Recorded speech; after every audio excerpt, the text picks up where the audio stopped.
Sampai saat ini Rusia terus bergerak melakukan serangan ke Ukraina. Selama invasi, mereka tak hanya menembakkan rudal, tapi juga meledakkan ranjau yang ditanam. Dampaknya, saat dilintasi tank maupun prajurit Ukraina, dipastikan akan meledak dan memberikan dampak kerusakan. Seperti rekaman yang beredar di Telegram pada Kamis 6 Oktober 2022 ini.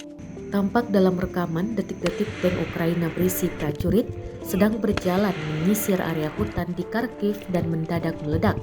Dalam keterangan unggahan disebutkan, ledakan tank Brigade Mekanik ke-24 Angkatan Bersenjata Ukraina di ranjau Rusia.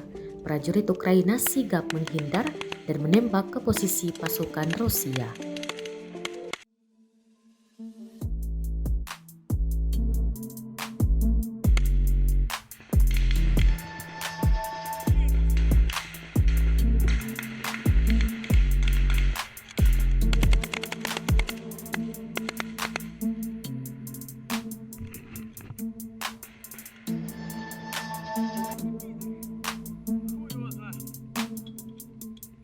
Terima kasih sudah nonton.